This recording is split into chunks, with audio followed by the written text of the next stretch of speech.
আমি কতটা সফল কতটা ব্যর্থ আমি সেটা আসলে এখনই মাপার আসলে সময় না আমার মনে হয়, বা আমার কাছে মনে হয় সফলতা বলে কিছু নাই। জীবন হেঁটে যাওয়ার, এগিয়ে যাওয়ার, আমার হাঁটতে হবে, কাজ করে যেতে হবে, এটাই। কতটা আপনারা ভালোবাসবেন, কতটুকু আমাকে গ্রহণ করবেন, কতটুকু আমি করতে পারবো আপনাদের জন্য, সেটা সময় জানাবে। এটা পুরোটাই আইডিয়া হচ্ছে উজ্জ্বল ভাইয়ের। আমি যখন শুরুতেই উনি যখন দুইটা স্কেচ দেখলেন পাশাপাশি, একজন হচ্ছেন জীবনানন্দ দাস, আরেকজন হচ্ছে নতুন জীবনানন্দ দাস, তো আমি অবাক যে আমাকে কি দেখতে এমন লাগে আসলে। তো আমি দেখার পর মনে হলো যে হ্যাঁ লাগে তো, কারণ উনি যতটুকু আমার ঘাটতি ছিল ওনার সাথে মানে অমিল ছিল, সেটা মানে মিলিয়ে দেয় আর কি। তো তারপর এটা কীভাবে হবে আমরা ভাবতে একটা পর্যায়ে আসলো যে আমাদের চুল ফেলে দিতে হবে সামনে, তারপর আরও কিছু প্রসেস। তো ওইভাবেই ধীরে ধীরে আসা, এবং আরও কী বিষয়ের মধ্যে দিয়ে আসছি, আমাদের কস্টিউম বা মেকআপ এবং এই এভরিথিং নিয়ে আমরা আসলে ফিল্মের আরও কিছুদিন পর, ফিল্ম রিলিজ হলো আজ, আরও কিছুদিন পর কথা বলবো। আমি কতটা সফল কতটা ব্যর্থ আমি সেটা আসলে এখনই মাপার আসলে সময় না আমার মনে হয়, বা আমার কাছে মনে হয় সফলতা বলে কিছু নাই।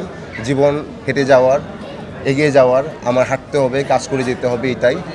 কতটা আপনারা ভালোবাসবেন, কতটুকু আমাকে গ্রহণ করবেন, কতটুকু আমি করতে পারবো আপনাদের জন্য, সেটা সময় জানাবে। আমি নিয়মিত অভিনয়ে আছি, চলচ্চিত্রে তো নিয়মিতই আছে আমি বলা যায়। আমি এই পর্যন্ত 4টা করে ফেললাম, আরও 2টা ফিল্ম আসবে, ওইগুলো অনুদানপ্রাপ্ত ফিল্ম। একটা হচ্ছে 3.5 হাত ভূমি, আর একটা হচ্ছে জীবন আমার বোন। তো ওই ফিল্মগুলো সামনে আসবে। এছাড়াও বেটার সুযোগ যদি আসে আমি সামনেও কাজ করব, অপেক্ষায় আছি।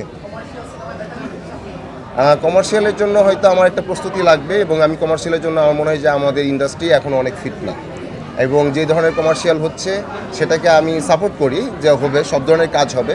বাট আমার একটু এই জায়গায় কিছু ভাবনা আছে, সেগুলো যখন দেখবো যে না এগুলো ঘটছে এখন, বা সেই সুযোগটা যথাযথ আসছে, এবং আমাদের সেই ফিল্ম বানানোর ধরেন যে ডিরেক্টর সংখ্যাটাও বেশ ভালো এবং অপরচুনিটিও বেশ ভালো, তখন হয়তো এই দিকে রেগুলার হওয়ার চেষ্টা করা যেতে পারে।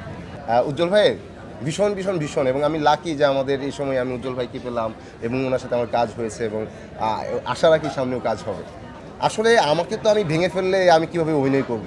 এই যে একটা কথা হয় যে নিজেকে অনেক ভাঙা, এটা আমি বিলিভ করি না। আমি চাই সবসময় যে এই স্ক্রিপ্ট, যেই সংলাপ, যেই বক্তব্য আমাদের, সেটাকে যথাযথ বলা, সেটাকে ঠিকঠাক মানে সামনে আনা, বক্তব্য যেটা দিচ্ছি সেটা যেন মিনিংফুল হয়, এবং চরিত্রটাকে যেন জাস্টিফাই করতে পারি। সো নিজেকে ভেঙে আসলে আমি কোথায় যাব? যা করছি তো আমি নিজের জ্ঞান বুদ্ধি বা যতটুকু বোধ তা দিয়েই করছি। তো আমি কখনোই নিজেকে ভেঙে ফেলি না, নিজেকে ভেঙে অনেক চেঞ্জ করি না। একটা চরিত্রের জন্য যেরকম চেঞ্জ আসা দরকার সেটার চেষ্টা আমরা করি, এবং এটা সবাই মিলে করি।